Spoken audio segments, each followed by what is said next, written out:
Là, ça sur Internet. C'est vous, salut Rémi. Ah, tu vois. Vous ne voulez pas, je vous coupe. Non, Salut, vas-y, Rémi. vas-y. Il y en a qui veulent te voir, ça va bien monsieur? Salut, ça roule. Jeune homme. Ton prénom? Je me rappelle. Farid, docteur à l'Ouest. Oh, Farid. Farid. Je me souviens même pas des prénoms, mais à l'Ouest, je sais, je me Oui, souviens. on sait, docteur. Ça se passe bien la scène? Bah écoute, Il y a eu du monde samedi? Ouais, j'ai joué samedi, il y a eu du monde, c'était complet. Il y a Christian Perron qui est venu. Ah oui? Ouais, il est venu. Pour l'association Porteurs d'Espérance, j'ai donné toute la recette. Donc ils ont eu une bonne recette, quoi. Ils ont eu 2020, tu vois. Et ils étaient contents, franchement, tout le monde était super heureux. Il y a même des gens d'ici qui sont venus, tu vois. Ça fait plaisir. Ça y est, pour la photo. Sur YouTube, tu fais des sortes de parodies de scènes de cinéma. Ouais. Et pour la télévision, je pense que tu dénonces quand même. La télévision a une grande part non plus dans ce que tu fais, dans ce que tu dénonces, je pense. Ah bah, surtout le fait qu'on soit devant France TV. Pour moi, France TV, c'est le peuple qui paye et c'est des menteurs, des propagandistes. Quand ils reçoivent des gens comme BHL, qui est un propagandiste de guerre, normalement, ça devrait être interdit. Un battant guerre, non? Ben oui, mais tous les gens qui le reçoivent, le gars a menti sur la Libye, il a menti sur la Syrie, il a menti sur tout. Tu vois?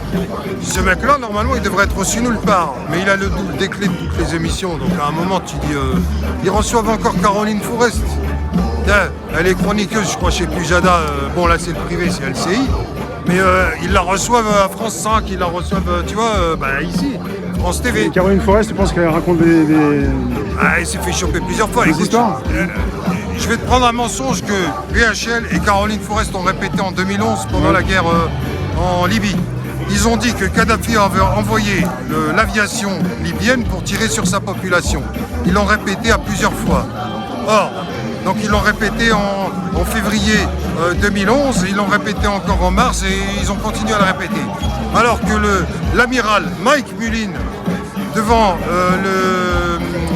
la Cour suprême américaine, il a dit le 2 mars 2011, devant la Cour suprême, c'est un amiral, il a dit « Je n'ai pas entendu comme quoi Kadhafi avait envoyé l'aviation tirer sur son peuple ».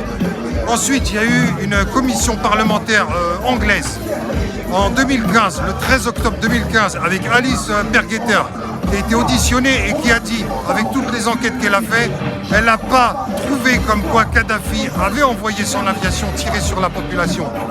Et BHL et Caroline Fourest vont continuer à répéter ça. Donc ce qu'il faut savoir, ça a été l'événement déclencheur pour que la France aille détruire la Libye. Normal. Parce que si jamais on lui pose des questions, elle continue sur le même discours, c'est ça? Voilà, ben normalement, la moindre des choses, Elle ne s'est pas excusée ou quoi que ce soit? Jamais. Donc à partir du moment où c'est prouvé qu'ils ont menti ces deux, quand ils faisaient leur déclaration, on devrait plus jamais les recevoir dans les médias. Parce que derrière, ils ont entraîné des milliers de morts, tu vois. Et là, il n'y a pas longtemps, Caroline Fourest, elle est passée sur France 5. Elle a dit que c'était une bonne chose de fermer RT et Spoutnik parce qu'ils faisaient de la propagande. Ah oui, d'accord. Et donc, elle fait quoi, elle, tu vois? C'est Très pour juste. ça que... Bah oui, c'est pour ça que je te dis, tous les gens qui sont là, ils ont tout à fait raison. On devrait être des milliers. Devant France TV, ils ont des comptes à nous rendre. Tu vois? Et en même temps, il finance toute sa tas de saloperies. Il y a beaucoup de comédiens qui peuvent plus tourner. Si jamais il ouvre trop, il finance le cinéma. La télévision finance le cinéma. Ouais, c'est pour ça que... Non, on a une époque Ils mettent tout le monde au pas, quoi. Maintenant, on peut plus se taire. Il faut choisir son camp. Où on choisit, où on choisit celui de la vérité, tu vois. À ce moment-là, si tu dois faire des concessions, tu les feras. Moi, je te raconte une anecdote vite fait. Oui. Je dois jouer dans un théâtre, je dirais pas où, tu vois. D'accord. Donc la date était prévue. C'est une personne que je connais qui m'a programmé là-bas. Et le directeur du théâtre avait pas vu ce que je faisais. Ah, Donc il appelle en début de semaine pour dire non, on peut pas le programmer, celui-là, j'en veux pas. Tu vois. il est parti voir alors. Il a été voir ce que je faisais sur YouTube. Et il a dit il voulait pas de moi. C'est mieux de voir un petit peu ce que tu fais quand même avant. Voilà.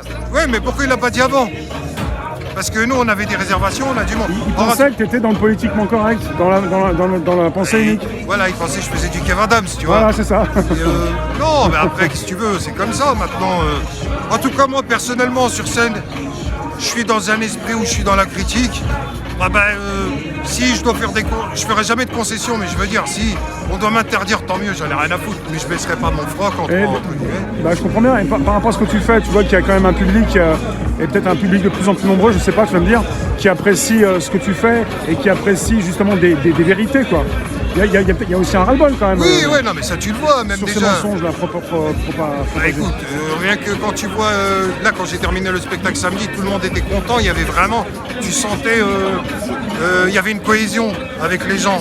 Tu sens que c'est comme si on était en osmose parce que, voilà, on sait qu'on en a bavé pendant 2 ans, tu vois, avec le Covid, avec toutes les restrictions. Les gens veulent se faire plaisir, ouais. Voilà, puis là ça continue avec la propagande sur la guerre en Ukraine, tu vois. Et c'est pareil, on ne te demande pas de choisir ton camp, on t'a dit tu dois être ukrainien. Pourtant, la guerre là-bas, c'est plus compliqué que ce qu'on nous montre, tu vois. C'est des gens, en fait, qui soient pro-russes, pro-ukrainiens, ils se tapent sur la gueule entre eux. Nous, on est au courant de rien. Et comment tu veux qu'on prenne parti tout de suite ? Tu peux pas rentrer comme ça dans un pays, tu connais rien du tout. Oui. Et là, ce qu'ils sont en train de faire avec l'Ukraine, ils font la même chose qu'ils ont fait en Libye, qu'ils ont fait en Syrie, tu vois, qu'ils ont fait en Irak ou en Afghanistan. Ça veut dire qu'ils appellent et ils incitent des gens à aller venir se battre pour défendre soi-disant une liberté. On va envoyer des tarés de partout qui vont croire qu'ils sont dans des jeux vidéo. Ils vont débarquer en Ukraine, ils vont tout flinguer le pays. Ah, puis ils sont aussi pris pour de la chair à canon. Et puis ce qu'ils ne comprennent pas, c'est qu'il y a aussi pas mal d'oligarques qui ont déjà quitté le pays, quoi, qui se foutent complètement du peuple. Oui, bah oui, c'est toujours comme ça de façon une guerre. Donc c'est le peuple ukrainien qui va en chier parce que tous les autres pays autour, ils vont faire la propagande pour soi-disant les défendre alors qu'ils feront que les enfoncer. Pour toi, être artiste, passer sur scène, faire ce que tu fais sur YouTube, c'est quand même parler de politique. Tu dénonces, c'est dénoncer quand même, non ? Ouais, salut, ça va ? Hein ? Parce que t'as des personnes qui peuvent plus passer à la télé parce qu'on a dit ce sont pas des artistes, ils parlent de politique. Mais la politique, elle est partout. Bah après non, mais après ce que je veux dire, c'est que ça dépend. Tu peux être dans l'engagement ou pas. J'aime pas ceux qui font à moitié, tu vois. Je préfère celui qui parle pas du tout de politique, qui fait ses sketchs, ses spectacles, et je vais pas lui en vouloir, que celui qui fait semblant d'être engagé. Oui. Mais en fait, il y a une hypocrisie, t'aimes pas l'hypocrisie. Voilà, mais toi, tu peux pas, tu t'empêches pas de parler de sujets politiques, peut-être. Bah ouais, non, mais on va donner des noms parce qu'on s'en fout, tu vois. Bon, moi je te donne un exemple. Quand j'écoute France Inter, tu vois, c'est le groupe France TV, tu vois, de toute façon. C'est Radio France et en face. Les humoristes qu'on met dedans, en fait, ils sont tous là pour lécher le cul du système. C'est-à-dire qu'il n'y en a pas un qui dépasse, tu vois. Ils sont tous rentrés dans la propagande qu'on a actuellement, tu vois. Et jamais ils accuseront, par exemple, Macron de camoufler l'histoire, le scandale avec McKinsey, tu vois, et tous les scandales sur la gestion de la crise. Et est-ce que tu vas tomber dans le piège Colonna ? Non. Avec les Corses ou avec les Antilles, t'as vu le piège qu'il y avait ? C'est le même piège tout le temps. Oui.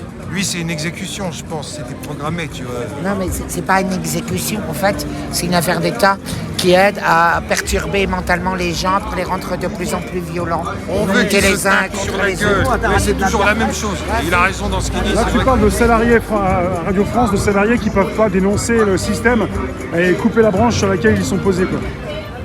Oui, mais après, excuse-moi, aujourd'hui, on n'a plus besoin d'eux. Il y a une époque, on n'avait pas le choix des chaînes de télé parce que pour un humoriste, admettons, si tu passes pas à la télé, si tu n'allais pas chez Ruquier, si tu n'allais pas chez Ardisson, tu vois, ceux qui mettaient en lumière les humoristes, tu faisais pas trop de carrière. Maintenant, c'est Hanouna. Tu vois, tous les humoristes veulent y aller parce qu'ils savent que derrière, ils remplissent. Mais aujourd'hui, avec les réseaux sociaux, t'as plus besoin de ça, tu vois. Moi, j'ai pas besoin d'eux. J'étais plein, on avait 150 personnes. C'est excellent, merci de le dire, c'est excellent, bah oui. Alors que je passe nulle part, tu vois. Et aujourd'hui, les gens consomment autrement. C'est pour ça, en fait, ceux qui veulent s'accrocher encore à Radio France, alors que c'est des programmes propagandistes, ils savent qu'ils sont dans la propagande. Moi, personnellement, j'ai une éthique, j'ai une conscience, donc jamais je bosserai avec eux, tu vois. Par contre, ceux qui font semblant d'en avoir une, comme Sophia Aram, tu connais cette humoriste de merde, tu vois, ce qu'elle fait, c'est tout pourri, tu vois. Jusqu'à maintenant, ça fait 15 ans, il la programme là-bas, parce qu'elle est là pour approuver tout ce que Sarkozy fait, tout ce que Sarkozy a fait en Libye, Hollande a fait en Syrie, tu vois. T'es humoriste ou t'es artiste ou tu passes sur scène, mais quand t'es à la radio jour après jour, t'es un peu salarié, t'es là, tu peux pas dénoncer quand tu passes à la radio tous les jours après jour. Quand tu fais partie du système, tu peux pas le dénoncer comme ça. Elle travaille à la radio, si elle travaille à la radio, elle ne pourra pas couper la branche sur laquelle elle est posée. C'est bien, non, mais si tu veux, c'est que si tu es un humoriste et que tu fais des sketchs sur les shampoings, tu vois, c'est bon, personne va t'en vouloir parce que tu n'as jamais fait de l'humour engagé. Maintenant, si tu fais de l'humour ou tu veux faire celui qui est dans la dénonciation, mais en fait tu le fais pas. Comme je te disais Sophia Aram, mais je pourrais dire Guillaume Meurice, toute la bande. Des faux rebelles, quoi. Voilà, Vizorek, Charline Vonnecker, tout cela, Walidia, tout cela, ils servent à rien. C'est des gens, ils sont là pour lécher le cul du système. On n'a pas besoin d'eux, en fait. Et tu parles aussi de personnes qui peuvent aussi avoir déjà fait des blagues ou se moquer des non-vax, quoi. Comment peut-on faire des blagues pour se moquer des non-vax? Comme Toi, t'es très à l'écoute de l'actu, tu sais très bien. Oui, mais c'est pour te montrer le niveau de soumission de certains, tu vois. Ça veut dire que le mec, il n'est pas capable de se rendre compte que dans son entourage, des gens qui ont accepté, qui ont fait 2-3 soupes de carottes, tu vois, ils sont quand même retombés malades derrière. Donc c'est qu'il y a un problème. Tu peux pas dire que parce que tu t'es fait, tu vois, c'est bon, t'auras plus de problème. Non, c'est qu'ils marchent pas, tu vois. Donc alors, là, ils sont dans la propagande, ils sont plus dans l'humour. Oui, mais parce qu'ils savent qu'ils ont leur chèque qui tombe à la fin du mois, donc ils veulent rester dans les clous. Ils font rire la bien-pensance, quoi. Là, il faut le savoir, il faut qu'ils le sachent, ils ne le savent pas. On n'a pas besoin d'eux, de toute façon. Tu vois, aujourd'hui, je te dis, sincèrement, moi je le vois dans les spectacles, les gens, ils ont vraiment besoin de rire de tout ce qui se passe, et surtout de voir des gens qui pensent pas comme ce qu'on voit partout, surtout chez eux, là, chez qui on est en face, tu vois. Il y a un vrai besoin pour ça. Après, regarde, la preuve, c'est que je te parlais de l'anecdote avec le théâtre qui a voulu m'empêcher. Oui. Mais demain, si je veux faire un sketch à Rire et Chanson, ils vont me couper. Ils vont jamais me recevoir. Ils ne me recevront pas non plus ici pour quand ils font leur soirée d'humoriste ou parce qu'ils ont leur formatage d'humoriste de merde, tu vois. Ils vont dire c'est eux qu'il faut voir, ils sont tendance, ils sont géniaux. Et puis les autres, comme nous, qui resteront en marge, de toute façon, on n'a pas besoin d'eux. C'est très bien qu'il y ait des outils pour ça aussi. Non, mais c'est pour ça, heureusement qu'on a les réseaux sociaux, tu vois. Ils veulent nous empêcher sur YouTube, il y a autre chose. Voilà. On va ailleurs. Une solution, c'est bien. On n'a pas besoin d'eux. À part YouTube, tu penses à quoi, alors, sinon, à part YouTube? T'as Odyssée, t'as Grand Bunker, t'as d'autres choses, quoi, tu vois.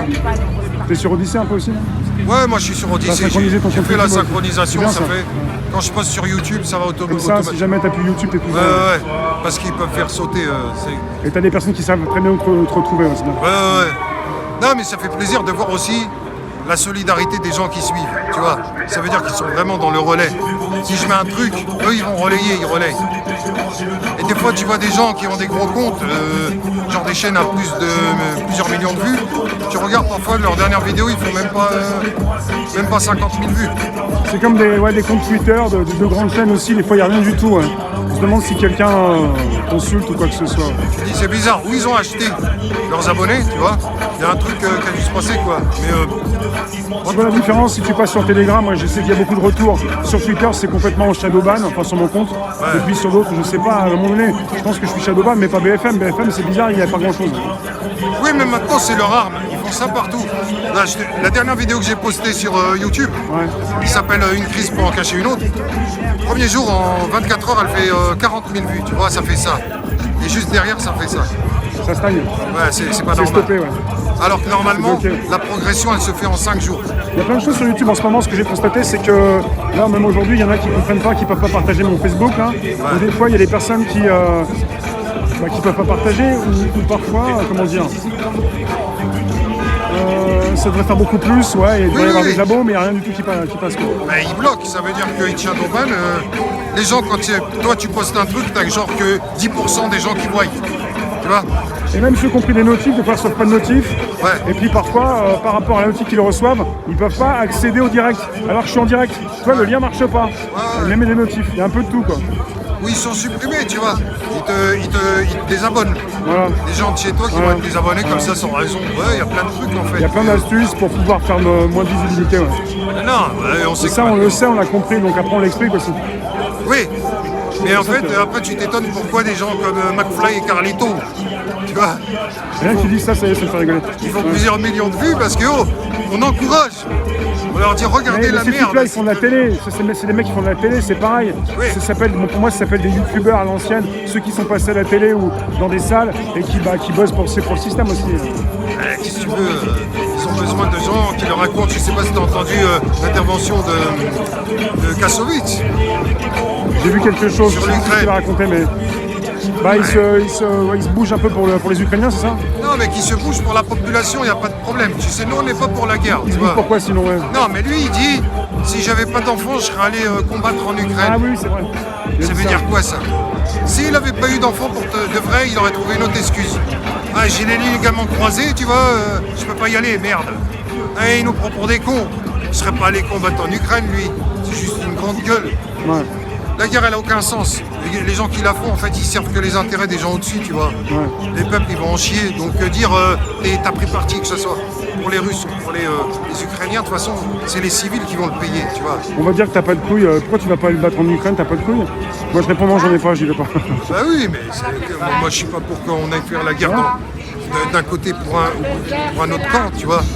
C'est pas ça, en fait. Salut, ça va? Non, en fait, ce que je te disais, c'est que c'est les médias qui toujours incitent les gens à tomber dans le piège de croire qu'il existe les bons et les méchants, et faire croire que le camp des bons, c'est toujours nous, tu vois, c'est toujours l'Amérique, l'Europe, et les autres, c'est toujours les salauds. Ouais. Ça marche pas comme ça. Regarde l'exemple afghan. L'Afghanistan, c'est Brzezinski qui l'explique dans son bouquin Le Grand Échiquier, qu'il a sorti en 1997. Dedans, il explique que ça a été un piège pour les Russes. Tu vois, l'URSS, ça a été leur Vietnam. Ça a été le Vietnam des Américains. Ils ont tout fait pour que l'armée soviétique dépense le maximum de pognon et se casse la gueule, pour qu'en fait, ils les affaiblissent à fond. Et c'est ce qui s'est passé derrière. À la fin de la guerre d'Afghanistan, qui a duré de 79 à 88, l'Empire soviétique, il s'est écroulé. Et il explique, Brzezinski, et qu'est-ce qu'on retient de ça? C'est que en Afghanistan, on a envoyé des combattants de partout, défendre soi-disant la liberté. Ce qui s'est passé, c'était des gens qui ne connaissaient pas l'Afghanistan. Ils ont été là-bas, ils ont tout flingué, ils ont tout cassé. Les Afghans, ils se sont réveillés avec un pays tout défoncé. Et du coup, après, c'est que les groupes terroristes qui ont lutté entre eux pour prendre le pouvoir. Et ça a duré jusque, tu vois. Là, tu penses que ça peut durer parce qu'il y a des intérêts, il y a des personnes qui peuvent aussi avoir l'intérêt que ça dure aussi pour l'Ukraine. Même si certains disent que c'est plié, là, que c'est fini, que les Russes encerclent aussi l'Ukraine. Mais ça peut être comme, comment ça s'appelle, en Irak, tu vois. Tu pensais que ça allait être plié quand ils y vont en 2003. Et jusqu'à maintenant, c'est pas fini, 20 ans après. Parce que les gens qui souffrent là-bas, les Ukrainiens, ils vont voir quoi? Que ce soit des pro-russes, des pro-ukrainiens se massacrer entre eux. Tu vois, ils auront l'esprit de vengeance, de revanche. Et on les incite à ça. Donc plus cette guerre, elle va durer, et plus, tu vois, les gens, ils vont se prolonger dans le temps l'envie d'en découdre avec les autres. C'est pas la solution. La solution, c'était vraiment d'apporter quelque chose de pacifique, c'était de dire, ce qui fait chier les Russes, c'est qu'il y ait des bases de l'OTAN. À ce moment-là, il fallait que Zelensky, il se rapproche pas de l'OTAN, c'est tout. Tu vois, c'était pas compliqué. Je sais pas, il faisait un référendum. Moi, je sais plus où on en est, il veut négocier, mais à un moment donné, il veut plus négocier. Je sais plus ce qu'il veut faire. Tu sais plus trop ce qu'ils font. Mais de toute façon, même lui, c'était un pantin, c'était une marionnette. Donc, ils l'ont fait déjà en 2014. Tu sais, en 2014, ils ont viré Yanukovych avec les événements de Place Maïdan. Tu vois, ils l'ont viré. Ils l'ont viré, ils ont mis Poroshenko. Quand il y avait eu les événements Place Maïdan, parce que Yanukovych, il était pro-russe. Donc ils l'ont fait dégager la CIA derrière. Et Caroline Fourest et Rudi Reichstadt, nos chers amis, ils ont toujours dit le contraire, comme quoi c'était un truc spontané, mon cul, tu vois. Et ce qui s'est passé, c'est qu'en 2014, donc ils ont mis un pro-russe qui a fait une déclaration, Poroshenko, où dedans il le dit lui-même, il veut faire crever les pro-russes. Tu l'as vu la vidéo? Vous voulez la voir, cette vidéo, vous regardez le documentaire de Anne-Laure Bonnel de 2015, Donbass. Dedans, elle commence par le discours de Poroshenko qu'il fait en 2014 à peu près, où il dit dedans qu'en gros, les pro-russes, ils vont les faire crever, tu vois. Ils auront rien. Ils n'auront pas d'école, ils n'auront pas de soins, ils auront rien. C'est terrible. Tu vois? Et donc, depuis 2014 jusqu'à 2022, c'était comme ça. Ils se faisaient bombarder, soi-disant 4000 morts, et 14 000, pardon, depuis 2014, donc. Et en fait, nous, on arrive au milieu de tout ça et on dit, oh non, mais on sait qui est les gentils. Mais non, c'est pas comme ça que ça marche, tu vois. Tu peux pas... Parce qu'on parle de guerre et il y a des médias voilà, qui vont te dire à chaque fois on est des gentils. Voilà. Le camp du bien et le camp du mal. Non, mais c'est pour ça que je avec dis... Poutine qui est fou. Et, voilà, tu vois. Donc non, c'est pas comme ça, c'est plus complexe. Sauf que sur les plateaux, quand tu réfléchis, ils vont te dire il l'avait envisagé depuis plusieurs mois, plusieurs années. Bon, il est peut-être pas si fou que ça, mais bon, il est fou quand ça les arrange. Non mais attends, parce qu'en fait, Poutine, ça voudrait dire qu'il n'aurait pas lu le bouquin de Brzezinski. Ça voudrait dire qu'il serait très con. Il a peut-être pas de conseiller... S'il n'a pas lu, il y en a certains qui l'ont lu. Ah oui, on est dedans, c'est marqué que l'Ukraine, c'est un livre qui est sorti en 1997.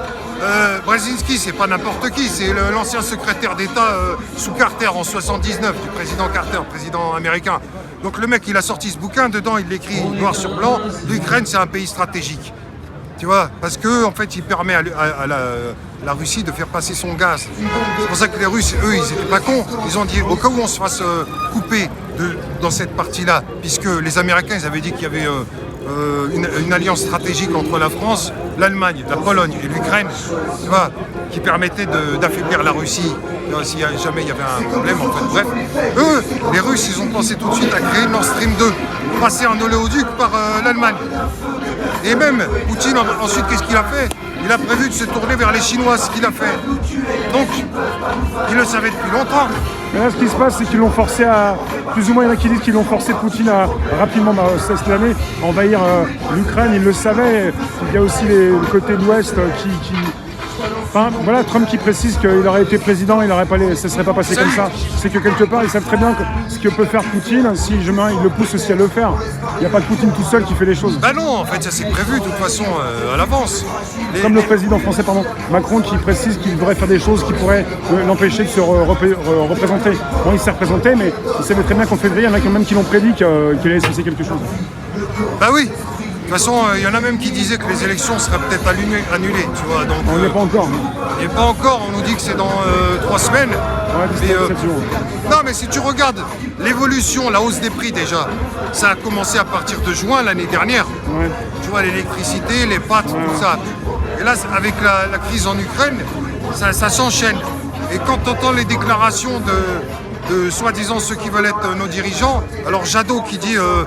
pour résister, il faut faire des machines à laver la nuit, tu vois.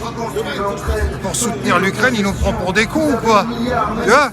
Après, il y a un problème, il y a beaucoup de Linky en France, il y a 90% apparemment donc, de personnes de foyers qui ont du Linky. Donc si tu ne vas pas baisser ta consommation, peut-être qu'ils peuvent le faire à ta place. Quoi. Ouais.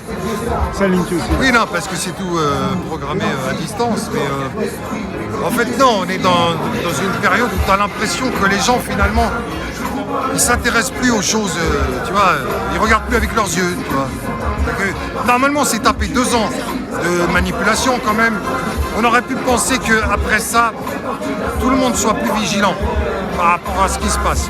Il y a une partie de la population qui l'est, et une autre, t'as l'impression que c'est foutu pour eux, quoi. C'est encore une majorité qui est endormie ou qui n'est pas consciente ou qui accepte. Ouais.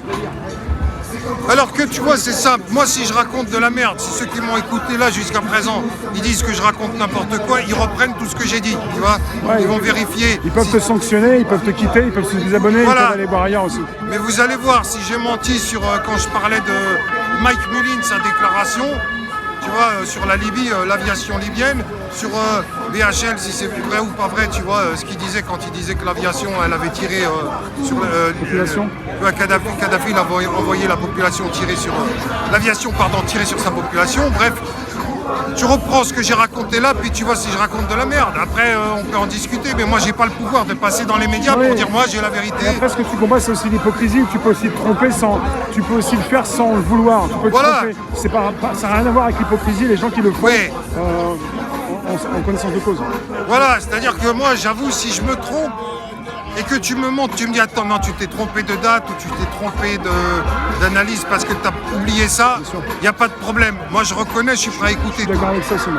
Mais ceux qui sont là, c'est pour ça qu'on est ici, eux, par contre, ils ne reconnaissent pas leur tort. Tu vois, ils vont t'écraser mentalement pour t'imposer leur vérité. Et après, quand la vraie vérité va arriver, ils vont pas s'excuser.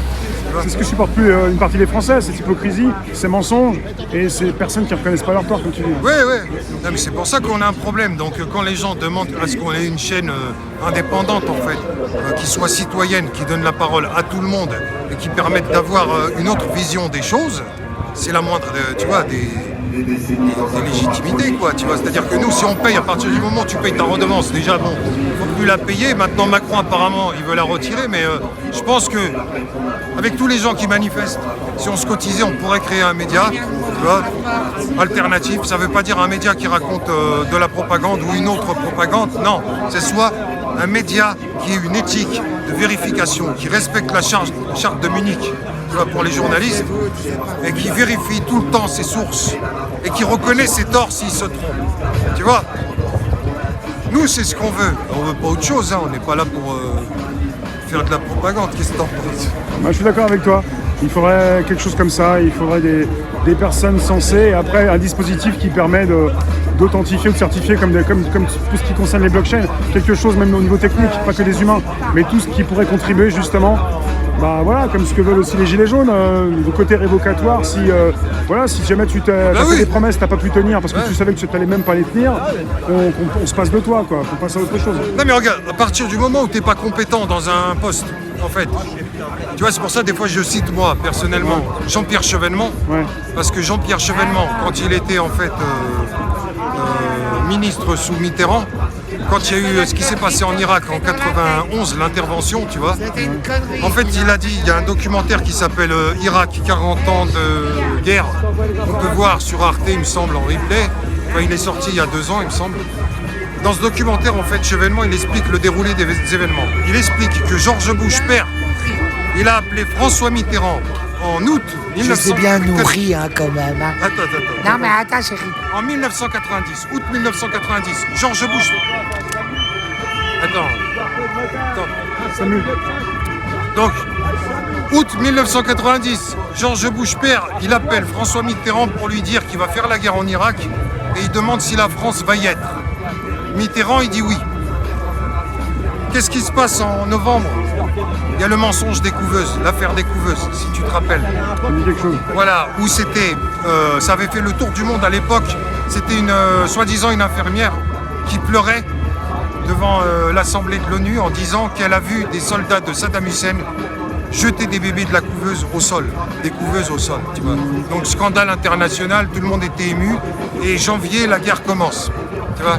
Ensuite, on s'est rendu compte que c'était une invention, tu vois. C'était le cabinet Hélène Knowlton, un truc comme ça. Ça se répète souvent, ça, ils ont besoin de la légitimité, voilà. l'approbation du peuple français pour y aller, quoi. Voilà, il fallait un événement déclencheur, tu vois. Donc c'était le scandale des couveuses, des bébés jetés par terre.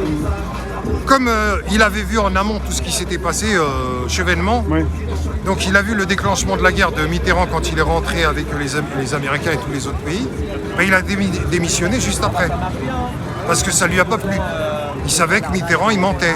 Que tout ça, c'était un prétexte. Ensuite, il y a eu 500 000 bébés morts, en tout, plus d'1 500 000 morts là-bas. Tu vois, tout ça, à la base, c'était parti en 90 sur un mensonge, tu vois. Et chaque fois, on nous le refait. Il fait penser à Colin Powell avec ses armes de destruction massive. Bah oui, c'est toujours pareil, le même principe. En fait, il te sort une fiole en disant c'est de l'anthrax, personne n'a vérifié d'où ça vient. Ah, c'est de l'anthrax, on a la preuve, fermez vos gueules. Ils y vont, mensonge. Historiquement, on peut toujours retrouver plein de choses comme ça au niveau de l'histoire. C'est les 5 principes de propagande de guerre de Michel Colomb qui répète tout le temps, tu vois. En premier, tu caches l'histoire, tu caches les intérêts, tu diabolises l'adversaire. Qu'il est fou, voilà. Voilà, tu dis toujours qu'il est fou.